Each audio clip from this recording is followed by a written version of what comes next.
Morning students. Last session में हमने देखा था कि HTML में हम किस तरह से लिस्ट का यूज़ करते हैं। ठीक है, लास्ट टाइम में हमने दो लिस्ट देखे थे, ordered list and unordered list. आज हम देखेंगे थर्ड टाइप का डेफिनेशन लिस्ट, जिसका नाम है। ठीक है, तो चलिए स्टार्ट करते हैं।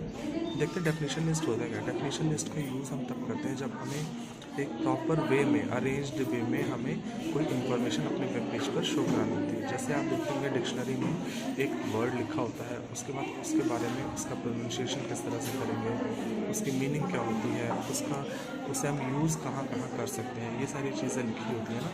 यानी एक वर्ड दिया है और उसके बारे में वहाँ पर लिखा गया होता है। सेम एट इज आपका डेफिनेशन लिस्ट आपका वहाँ पर काम करता है जब भी हम DL टैग का यूज़ करते हैं। हम देखेंगे डेफिनेशन लिस्ट जब भी हम यूज़ करते हैं उसके लिए हम ओपनिंग टैग में DL का यूज़ करते हैं, क्लोजिंग टैग में हमेशा बैकस्लैश के साथ DL का यूज़ करेंगे। DL का मतलब हो गया डिफाइन लिस्ट या फिर डेफिनेशन लिस्ट हमारा, या डेफिनेशन टर्म लिस्ट का यूज़ करते हैं। इस वजह से जब भी हमें इंडिविजुअल आइटम्स को शो करना होता है, ठीक है, और उसके बारे में कुछ डेटा प्रोवाइड करना होता है, तो हम अक्सर वहाँ पर डेफिनेशन लिस्ट का ही यूज़ करते हैं। आप देखेंगे इसका एक एग्जांपल जैसे यहाँ पर दिया हुआ है। डेफिनेशन लिस्ट का जब भी हम यूज़ करेंगे तो डेफिनेशन लिस्ट देखिए हमारा इस वे में आएगा। जैसे एक टर्म यहाँ पर लिखा हुआ है, इस टर्म के बाद इसका एक फुल फॉर्म लिखा हुआ है। ठीक, देन हमने दूसरा टर्म यहाँ पर यूज़ किया, उसके बाद यहाँ पर देखें उसके बारे में लिखा हुआ है। देन अब देखें ट्रांसमिशन, ये TP है आपका ट्रांसफ़र प्रोटोकॉल।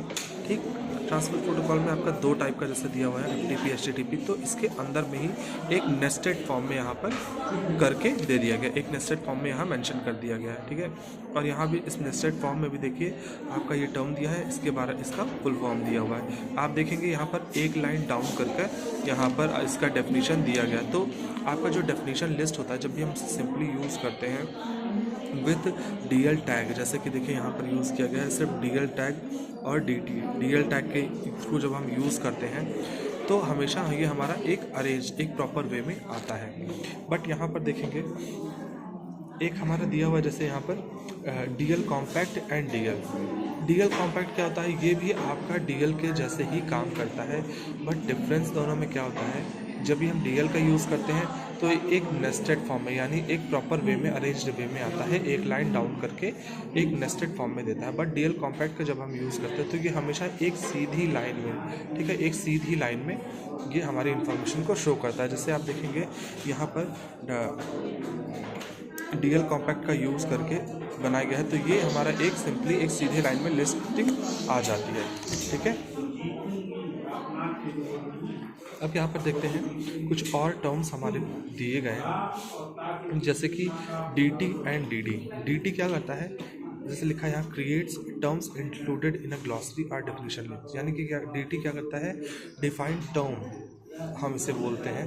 डिफाइंड टर्म यानी कि क्या करता है, एक टर्म को क्रिएट करता है और उसे एक डेफिनेशन की या फिर उसका एक डेफिनेशन या फिर उसकी एक ग्लॉसरी वहाँ पर डिफाइन करता है। DD का मतलब क्या होता है, डिफाइंड डेटा या डेफिनेशन डेटा। ठीक, ये क्या करता है, indent definition of terms in a glossary और डिफाइन लिस्ट। ठीक, यानी ये क्या करता है, उस डेटा को वहाँ पर जो डेटा हम डिफाइन करते हैं किसी टर्म के लिए यूज़ करते हैं, जो डेटा हम उस डेटा को वहाँ पर इंक्लूड करने के लिए हम DD का यूज़ करते हैं। ठीक है, अब यहाँ पर देखेंगे कुछ जैसे कि आपका एग्जांपल दिया हुआ है, देखें DL दिया हुआ है, फॉन्ट साइज़ इसका 4 कर दिया गया है। फॉन्ट साइज़ आपका प्रिंट नहीं होगा, इतना ध्यान रखिएगा। फॉन्ट साइज़ किस लिए यूज़ करते हैं, आपके किस साइज़ में वहाँ पर आपके वेब पेज में वो डेटा शो हो, विजिबल हो, वो उसके लिए हम फॉन्ट साइज़ का यूज़ करेंगे। ठीक है, अब देखेंगे DT का यूज़ किया, यानी डिफाइंड टर्म का हमने यूज़ किया HTML। एक टर्म हमने यहाँ पर लिया HTML, ठीक है, एक एब्रिविएशन लिया, वो जो कि हमने यहाँ डिफाइन किया है डिफाइंड टर्म के बीच में। ठीक है, डिफाइंड टर्म टैग के साथ।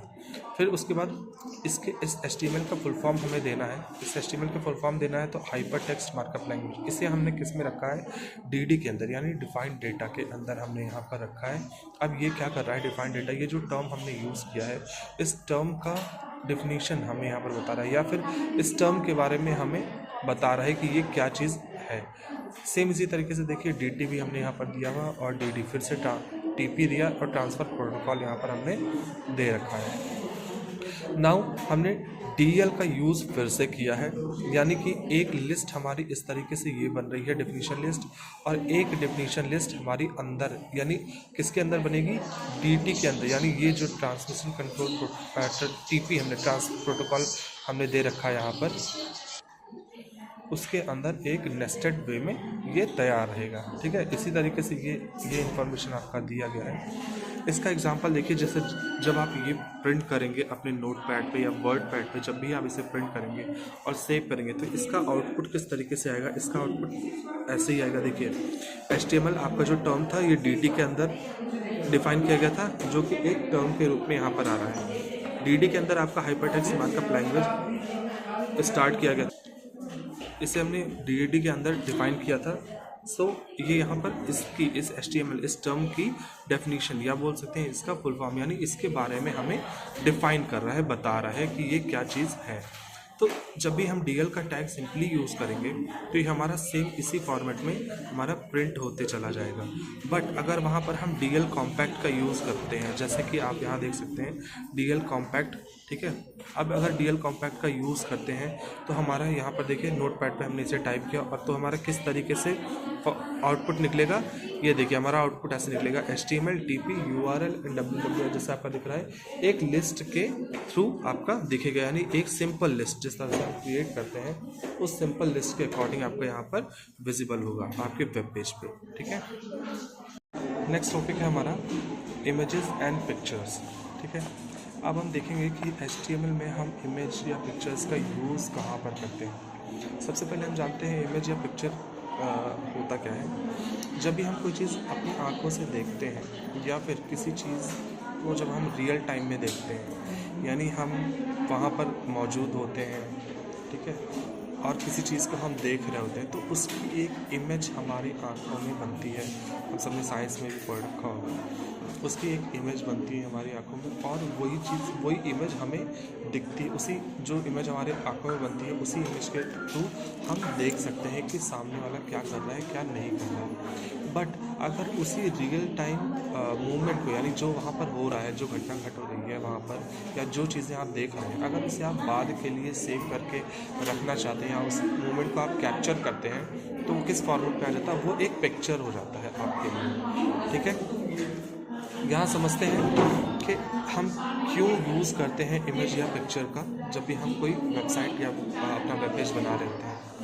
हम देखते हैं कोई भी चीज़ डिफ़ाइन करने के लिए, अच्छे तरीके से डिफ़ाइन करने के लिए हम किसका यूज़ करते हैं, इमेज का यूज़ करते हैं। क्यों? ताकि जब हम कोई चीज़ डिफ़ाइन कर रहे होते हैं और उसे हम पिक्चराइज करके अगर डिफ़ाइन करते हैं तो वो ज़्यादा ही अच्छे तरीके से विजिबिलिटी वहाँ।